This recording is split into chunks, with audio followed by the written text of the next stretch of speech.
All right, we are live. And this is supposed to be the midweek report. Uh, it is scheduled for Wednesdays, but he's gonna, do things a bit late here or delayed. Um, so just wanted to catch up on a few things here on the news cycles that has gone down over the past day or so. So you are with the Boxing Source. I'm the host of the Boxing Source radio show that is live Sundays at 7:30 p.m. Eastern Time. And we usually go through what goes down over the week in boxing. Of course, we have a upcoming fight card at the Barclays Center, headlined by Danny Garcia against Ivan Redkach.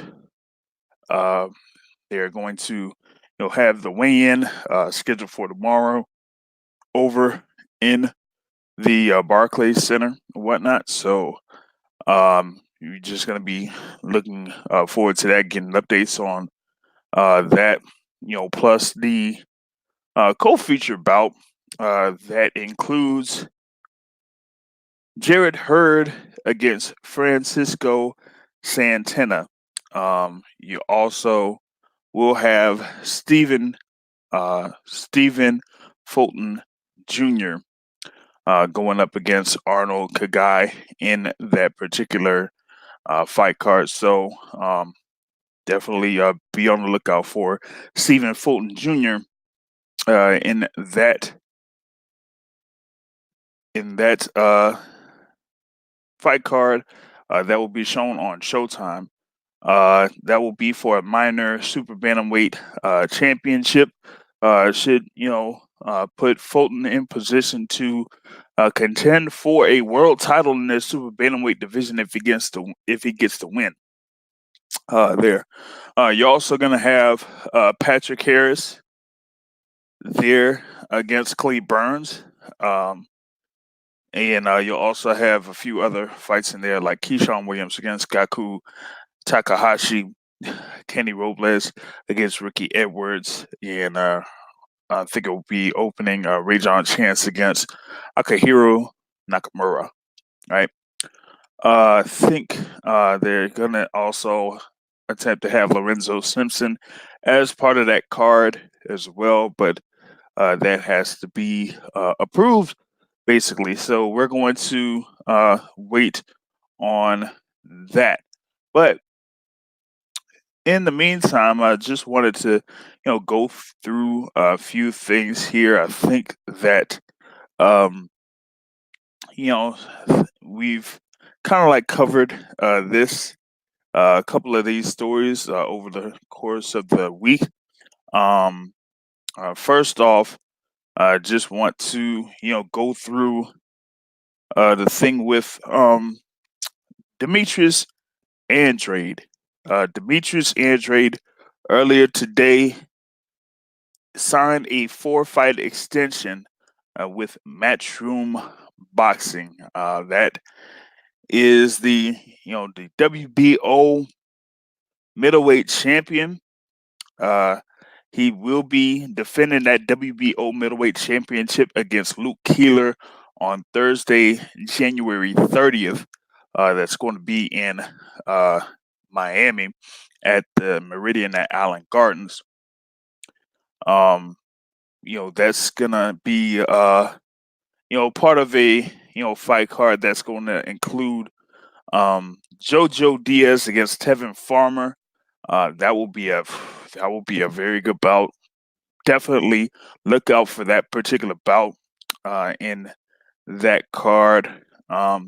You also will have the thing with Jake Paul, I think it is, against Ali Gibb there. You'll have Anthony Sims Jr.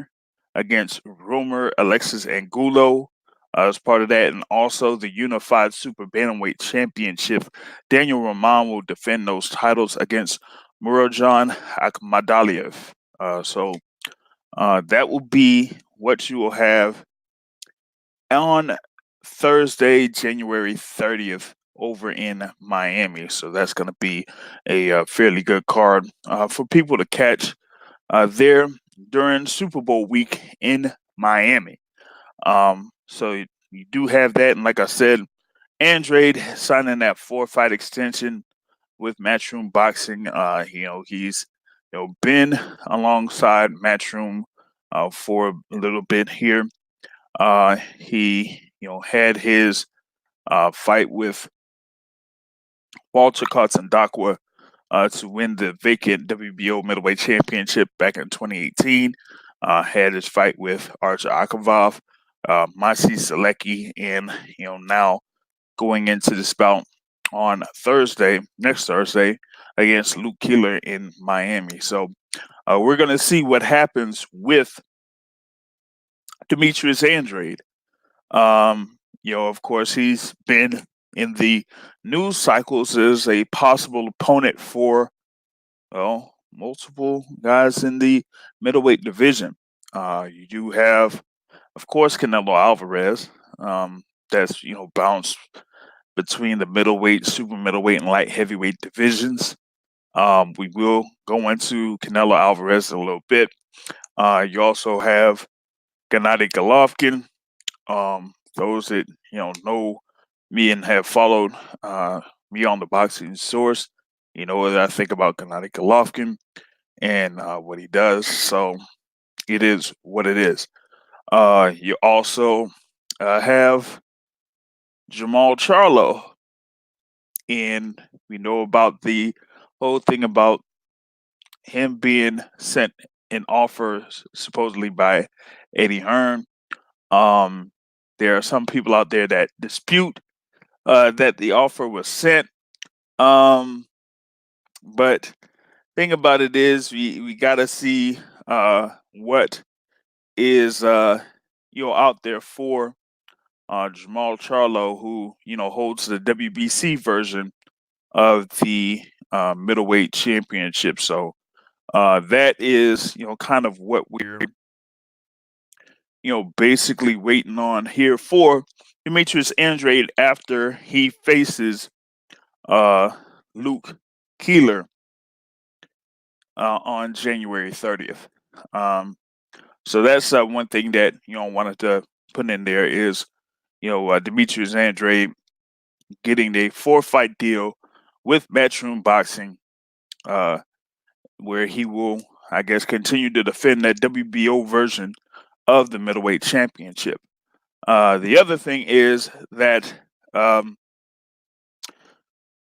there was a scheduled bout in the super lightweight division that involved the unified or WBC and WBO super lightweight champion Jose Ramirez, and he was supposed to go up against Victor Postol.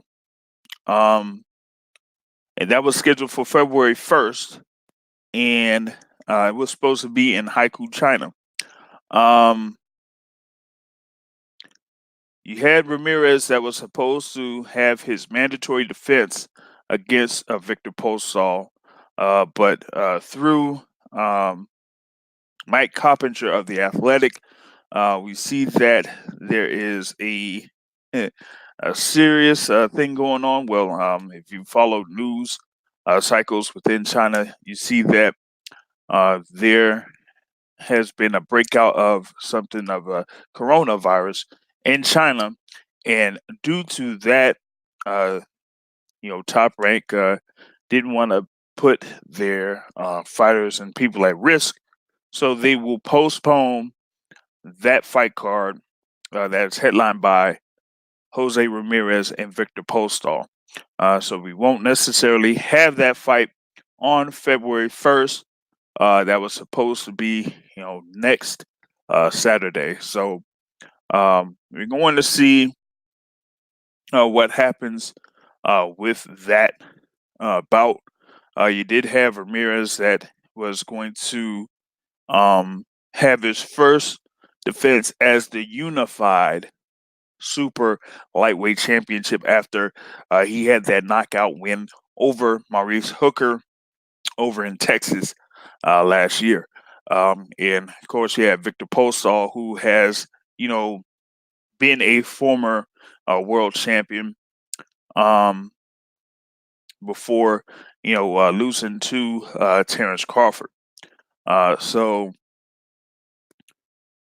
we're, going to see what happens with this particular fight, as it would be, the first defense, unified defense for, uh, let's see,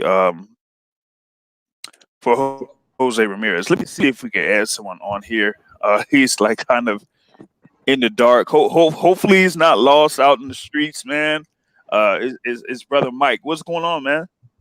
Hey, what's going on, man? I'm just driving in my car. Let me see if I got him in here. Hey, Mike, you hear me good? Yeah. Can you hear me? Can you? Let me see something. Might have to see if I could add you back on. Because I can't necessarily hear you. I could, I could barely see you, and I definitely can't hear you. So So let you me you see if cannot hear me? you could be added back on. See if we'll try this again or something like that. Um, we'll see how this works here real quick. I'm gonna see if I could, share link or two on here for those that are, kind of like watching this live on Facebook. You be able to, you could be able to, join in on the conversation and things like that, um, and whatnot. But let me see if I could get this thing back on. I'm gonna try Mike here once again. Hey, Mike, you got me? Yeah, can you hear me? Still no? Yeah. What's going on? Nothing too much. Just driving in the car. That's why it's dark. I'm driving. Okay, gotcha. So yeah, man. Just trying to go through a few things here. Like I said, hopefully you are like hearing what I was talking about with the thing with the recent news of the postponement of Jose Ramirez and Victor Postol, because the whole thing with um, the virus that's being spread around China. So they want to put those fighters and everyone else involved with that event at risk. So they're going to postpone that particular event that was scheduled for next Saturday. We're going to have that later on down the line. I also talked about, um, with Demetrius Andrade signing a 4-fight deal with Metro Boxing. He does have his upcoming fight over in Miami against Luke Killer, defending that WBO middleweight championship. So those are a couple of things that I covered here so far in this quote unquote midweek report. Also, we have the whole thing with I'd say signing up Andrew Cancio. He's going to be with Top Rank. He'll have his debut with Top Rank in April. He is a former world champion. That recently had the belt and then dropped the belt. I think it was he was with Golden Boy Promotions when he won that world title, and then after he lost that title, he was pretty much dropped from Golden Boy Promotions, and Top Rank ended up picking him up. The other news that we have is Wilder and Fury. About to get it on in about a month. Another press conference is scheduled for Saturday in Los Angeles once again. I thought it would be in New York um, or in Brooklyn on Saturday, but I had received the notification that they will have another press conference in Los Angeles, and they should be also having some more programming geared towards the Wilder Fury 2 fight. You're going to have Inside Wilder versus Fury 2 premiering on Fox at 3:30 and on ESPN2 on next Thursday at 8:30. But you will see the press conference live on the Fox and ESPN app on at 4 o'clock Eastern time for that. So, so that's what we got going so far. I see that you did kind of miss the last podcast that we had. Kind of like talking about the thing with Wilder and Fury with their first press conference. So, what are you thinking about here going into this rematch that's scheduled for February 22nd in Las Vegas? What happened at the press conference now? Well, we had the first press conference that was in Los Angeles where they kind of like talked about a few things here and there. Of course, Tyson Fury saying that he's going to knock out Deontay Wilder in 2 rounds. And Wilder's like saying, well, he doesn't believe that. And recently, I think Wilder was on camera saying that if Tyson Fury knocks him out in 2 rounds, he's going to retire from the sport of boxing. So I would tend to agree. Because one thing with Tyson Fury is that he doesn't necessarily have that type of power to knock out or stop his opponents. He did have one fight where he won in kind of like 2 rounds recently when he had his first fight under Top Rank.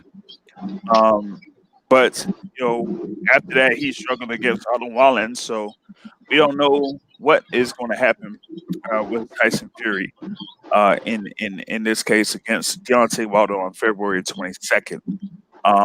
But just kind of see how everything pans out with this particular fight, because I mean it's going to be for the WBC and the Ring Magazine Heavyweight Championships, and apparently the winner of that particular fight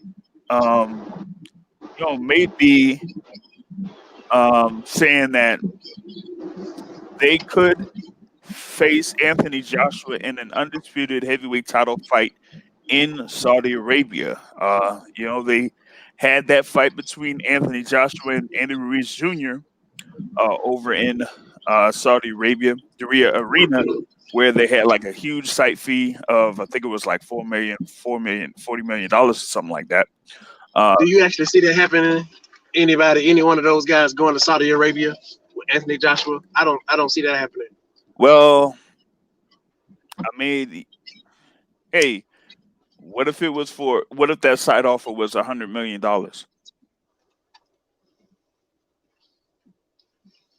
And that'll just be $100 million off the top? Just for the site fee. Not including the purchase.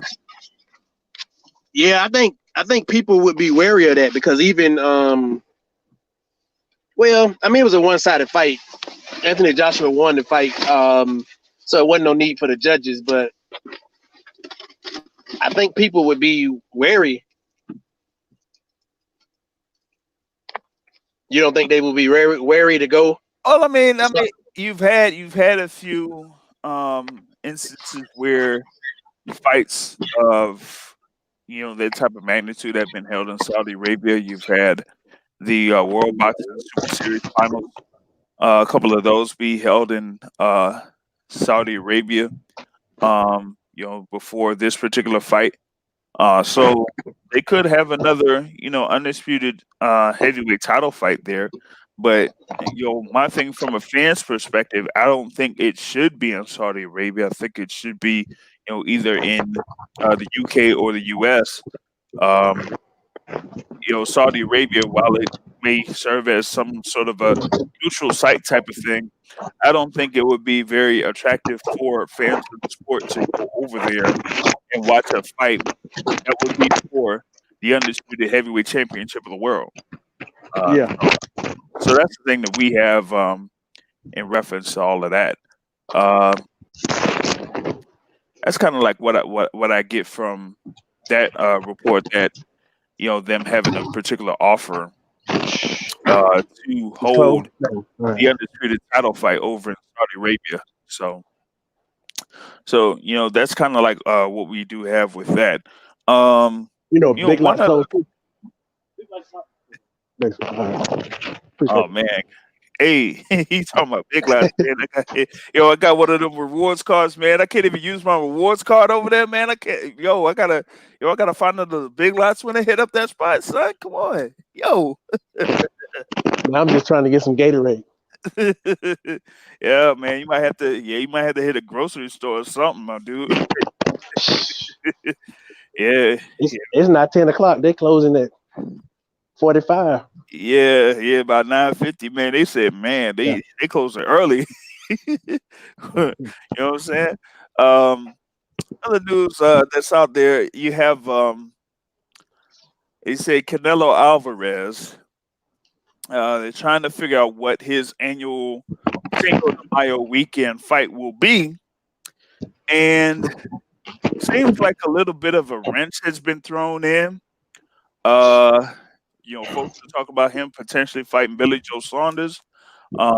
Billy Joe Saunders has said on IFL TV that he's heard nothing much about him potentially being a opponent for Canelo. You do have Callum Smith there at super middleweight also. That's the super champion, WBA super champion, and there's been no mention of that.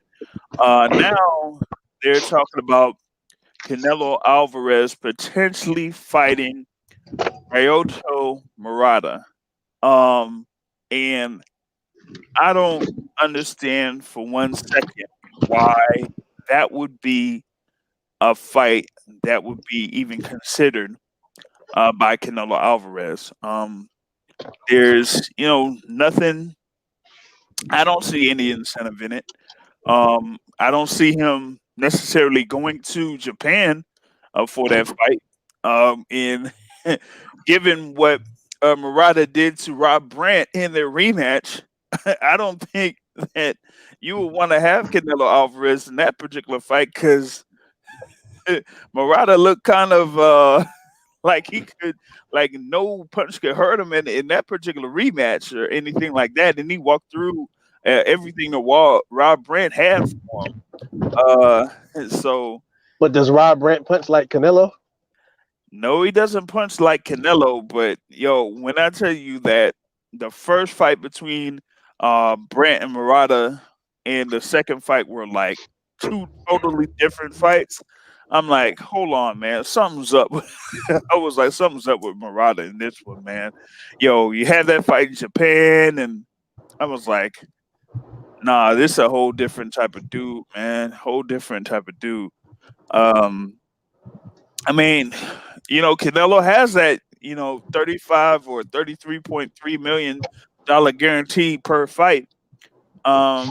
So it's not like it really matters who he fights in this instance, but for the DAZN, the people at DAZN, it pretty much does matter, because I'm about to say they got to be pissed at this point.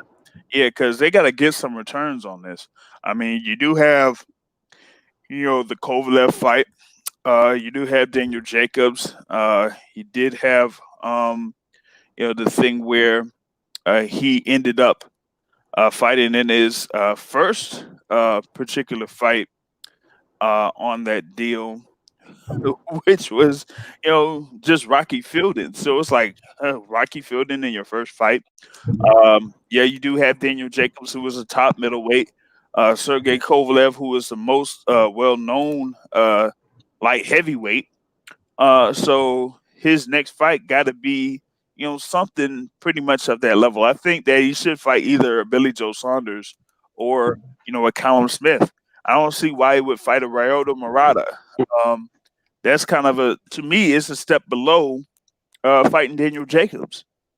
And with those two super middleweights that are out there, with Demetrius Andrade that's out there, I don't see why he can't have, a fight against a guy of those levels. I know that he really doesn't feel like facing Gennady Golovkin at this particular point.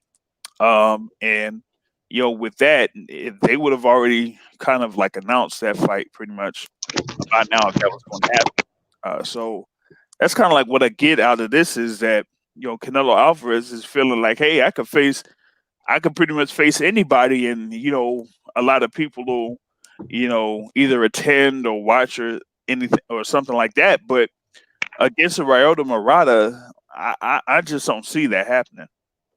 Go figure. The fighters who get these guaranteed purses from the zone can fight anybody. Go figure.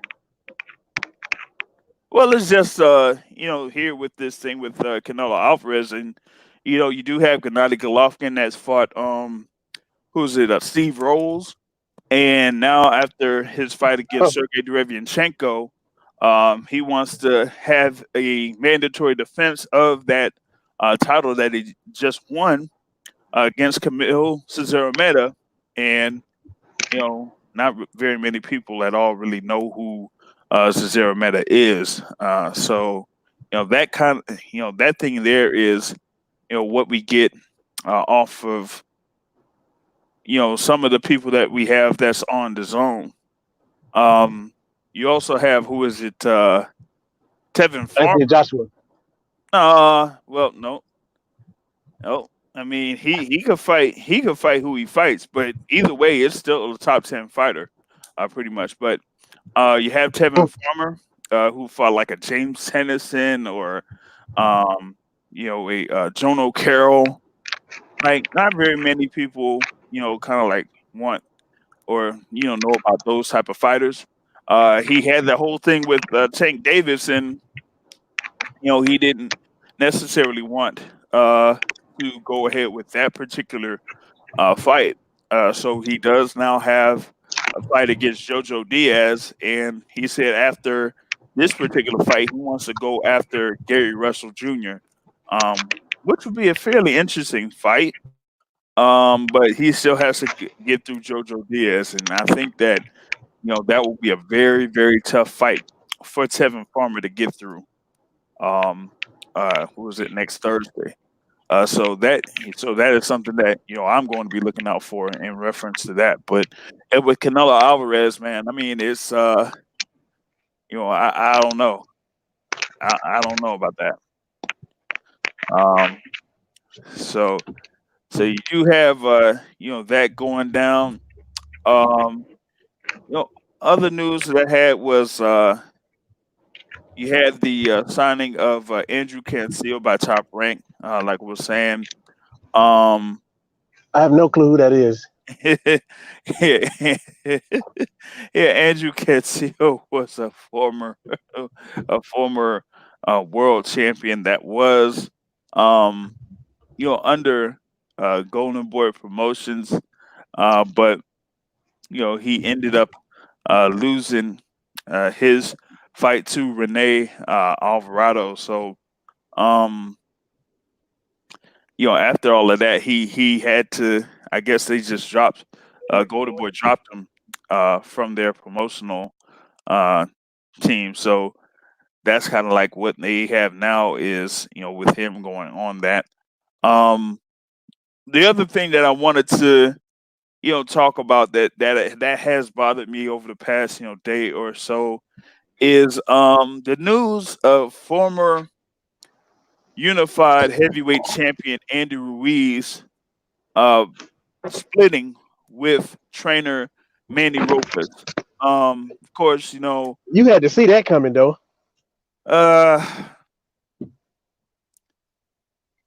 Accountability. Accountability. Yeah, somebody got to take the blame for.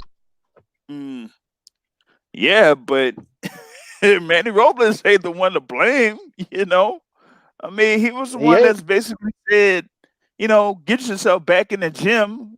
Not soon after, Andy Ruiz won the belts because he knew that Anthony Joshua was going to invoke the rematch clause, no matter what. So he was like, yo, let's get back in the gym, and Andy Ruiz was, concerned with the appearances, media appearances, going through parades, eating Snickers. I mean, I'm thankful for the opportunity. I think Anthony Joshua, I hope he and at least I got an need to endorsement. about it. you know, and he just ballooned up to. I guess they say ballooned up to 300 pounds or so, and then went down to 286 or 285, 283. I mean, and he just really couldn't do much in the rematch. But at least Andy Ruiz should know that Manny Robles could have been partly responsible for him being able to win the unified heavyweight championships on June 1st of last year. But him dropping Manny Robles now makes things kind of up in the air as far as like what is next for Andy Ruiz. I did hear that while there was a supposed offer for Andy Ruiz to fight Dylan White, uh, Ruiz may end up not taking that fight and end up fighting Chris Areola. So you could have Andrew Ruiz against Chris Areola as a headliner bout later this year. And he should You, be favored in that fight. yeah, he should be favored in that fight. I think that this is with Chris Areola, having his phone booth type of fight against Adam Kalnacki last summer. Where a lot of fans kind of were very very proud of the effort that Chris Areola had in that particular bout, and that they kind of set records as far as like overall punch activity in the heavyweight fight. So they're saying like maybe we want to see Chris Areola in another fight, and so I guess this was his one fight guarantee that he's going to have, and it's going to be against Andy Ruiz Jr. So now, if that's going to be the case, it's going to be interesting to see what happens with Andy Ruiz, as he will have another trainer, on his side. It's kind of been like the whole thing about people changing trainers. You got Andy Ruiz Jr. changing trainers, Tyson Fury changing, uh, Daniel Jacobs changing trainers. Like it's like a whole musical chairs type of thing going on with these boxers nowadays. Yeah. I know that Tyson Fury kind of said that at this particular point of his career, it doesn't really matter, um, who he has as a trainer, but sometimes having the continuity and the communication that you would have between one trainer that you've had for a good amount of time, that they'll be able to say things to you that no other trainer could do, that you'll be able to pick up faster than you did if you had a new trainer on your side. So I mean, it's kind of interesting to see how a few of these fighters are changing trainers up at the particular points of their careers like they are. But with Andy Ruiz Jr., having Manny Robles, I mean, that kind of like had me, because I mean, I was there, talking with Manny Robles after they won the unified heavyweight championship, and I saw like within him like how much work was done in order for him to get to that particular point to you know be a trainer for at the time a world champion and a world heavyweight champion at that. And so now here we are, and it hasn't been a full year yet, and he's not the trainer for Andy Ruiz Jr. anymore. So kind of like So you know, it just has me kind of thrown back a little bit. yeah, so my thoughts on that, when they asked him questions after the event, and his response, Manny Robles' response was, "Yeah, I told him to work harder. I told him he shouldn't pretty much fuck off." Hmm. Um, you know, you could see the writing on the wall that they wasn't gonna be together, because even if he did do the wrong thing, Robles should have had a little bit more reserve than to say that in front of everybody. You know what I'm saying? Like, it's true, but he should have minded his words and how he said that. He shouldn't have just right out been like, yeah, he fucked all the way up, and he didn't listen to me. He should have said that. He should have, at least sugarcoated it and kind of gave the dude a scapegoat, sort of, because, yeah. I mean, the way that the quick reaction after that rematch between Ruiz and Joshua, you kind of like see. I mean, like you said, yeah, the writing was on the wall. But someone like a Manny Robles, I don't think he is somebody that wants to hold things back as far as like what went wrong or what happened or anything like that. So if you wanted to explain that, hey, this is basically what happened. This is Ruiz not coming to the gym when I asked him to. This is him not being able to perform that the way that Robles wanted him to while they were training, and the overall result that happened in the rematch. Like what it has. So I mean, my thing is now we got to see what's next for Manny Robles, and then for Andy Ruiz Jr. we got to see who he's going to pick up as his new trainer. So that's what we basically got out of that one. Yeah. You think somebody gonna help him change?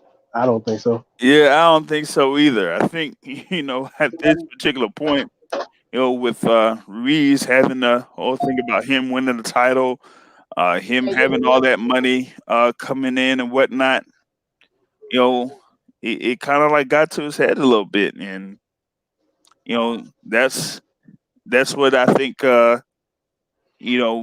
led to his downfall in his rematch against Anthony Joshua there. Just seeing here, what else is coming up. The Golden Boy says that Spike O'Sullivan is going to have a world title shot. I don't know why. He got battered by Jaime McGee over at middleweight, so I don't know why they would try to get him lined up for that. What happened? What's happening? 11 o'clock at night. Pull up at the bar. They got a pool table in there? Yeah. All right. Oh, looks like Mike's about to participate in games night. He's about to participate in games night somewhere. So, man, yeah. So let me see here real quick. Hold on just a minute while he makes a quick little transaction. A legal transaction, it is. A legal transaction, all right? It's a legal transaction, okay? But like I was saying, Gary Spike O'Sullivan was promised a world title shot by Golden Boy, which I don't understand why they would try to put him in that particular position. We had the whole thing with Jaime McGee moving up to the middleweight division after being a former WBO super welterweight champion. Now the WBO champion is Patrick Teixeira. So we'll see what happens for Teixeira as he defends that version of the super welterweight championship. Super middleweight, I'm still kind of thrown back with Julian Williams being stopped by Jason Rosario over in Philadelphia last week. So that kind of, throws things off in the super welterweight division. You're looking forward to a possible unification between Julian J. Rock Williams and Jermell Charlo. But now with this stoppage lost by J. Rock, he has to, invoke that rematch clause. And now we got to see what's up with Jamel Charlo and what his WBC his next defense of that WBC super welterweight championship will be. Maybe it'll be against Castaño. Erickson Lubin is, the number one contender once again, who, fought Jamel Charlo over in the Barclays Center before and got knocked out in the first round. So I don't know if that fight will happen again. So, that's kind of what we have currently over in the super welterweight division. You think Jarrett Hurd can beat Rosario? I have to see what he's doing now. We need more tape on Rosario to say that he could perform, because it was a great shot. Julian Williams has been chinny at times. He takes shots too clean and then he get hurt. Mm-hmm. And I ain't gonna say he got a glass jaw, but the man don't take shots well. Sort of like Joshua, he don't take shots well. And could Jarrett Hurd take shots well? Possibly. But if this boy is as strong as he looked, possibly not either. The chin ain't meant to be hit like Jaime that. Munguia, man. You could have another Jaime Munguia on your hands with Jason Rosario, but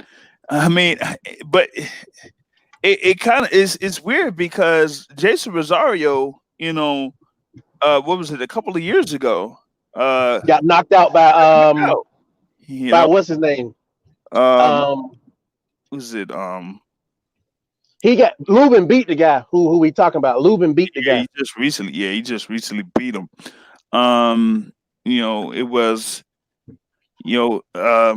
man, it was a while ago too. Nate Gallimore, Nathaniel Gallimore. Yeah. And that was a while ago. And then after that, he, started to have a little bit of a winning streak other than one particular fight. But I was like, man, like I guess, in the podcast, we were talking about how it seemed like Rosario studied what Jamal Charlo did with Williams, as he was able to score with the uppercut, like Charlo did.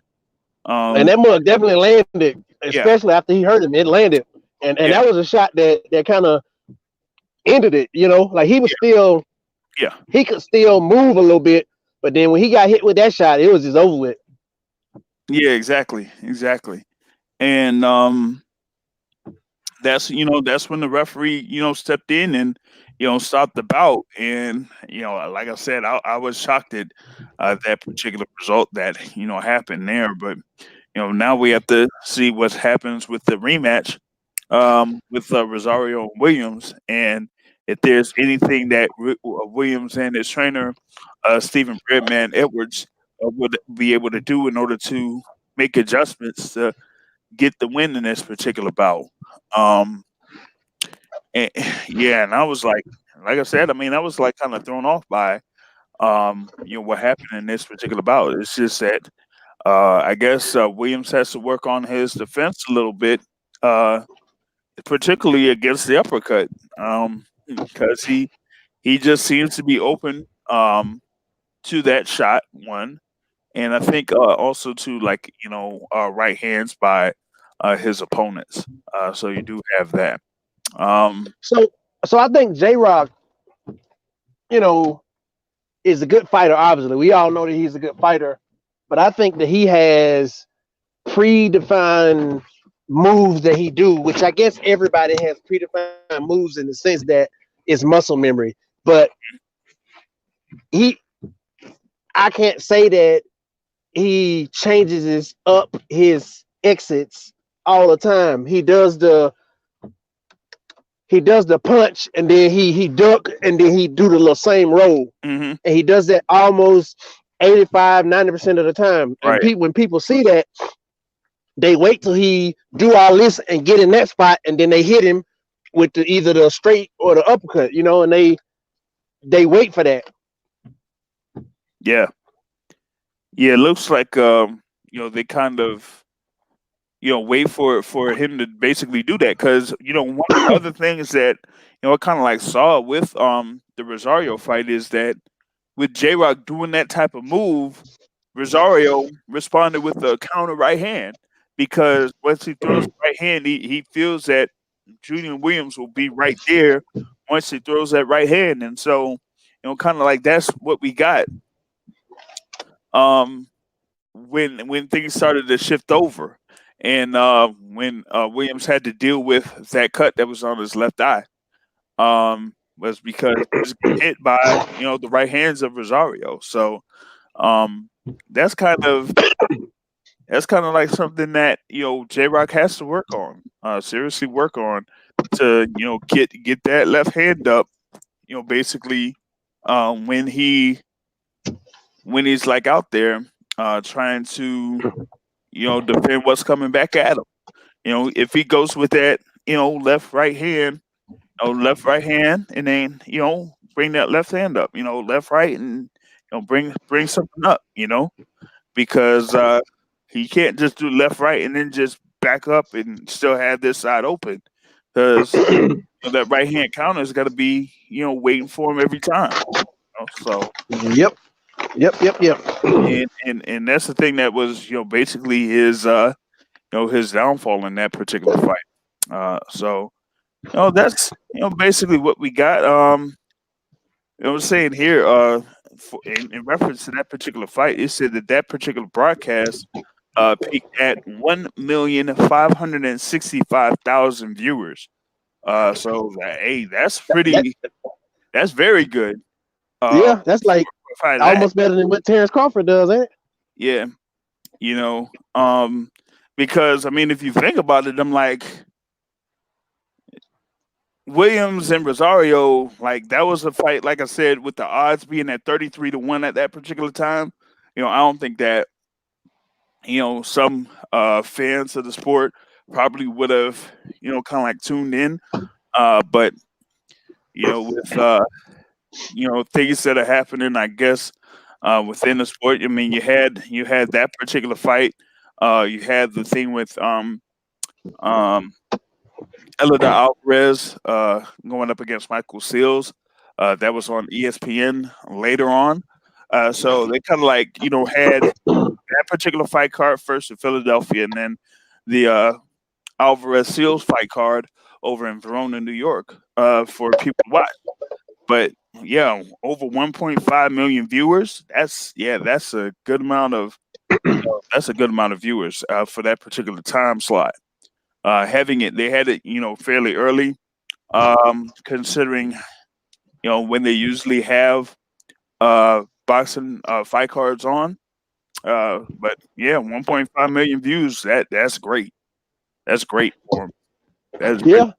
What you think contributed? Was it something going on, or people just tuned in? Maybe it was because of weekend or something. I don't know. Extended week. Memorial Day. Yeah, I mean Memorial Day. MLK Day or what? I mean MLK. I'm tripping. MLK. Yeah. Maybe they just had that time to be home for that particular day and tune in to a network TV fight. So yeah, that was very good for them. Which means that kind of looking at what may happen here for that fight, the next fight coming up with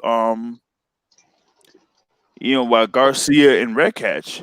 But that one isn't gonna necessarily be on Fox though. That's gonna be on Showtime, which I don't understand that, but I have to see how that's gonna turn out. But yeah, having it on Fox is making these type of fights have a major difference as far as viewership is concerned. So we gotta see what they're gonna have next up on the Fox network for their fight. People ain't got to pay that premium fee. They can tune in. Mm-hmm. Yep. And with them kind of moving with PBC kind of like moving their pay-per-views over to Fox, that gives them an opportunity to promote those pay-per-views on the regular Fox networks and kind of like get a little bit more uh, pay-per-view buys for their particular event. So that's another thing I'm looking out for with the rematch with Deontay Wilder and Tyson Fury, and we're going to have those different shows that are going to be coming on starting on Saturday to kind of like get the buzz going for the rematch.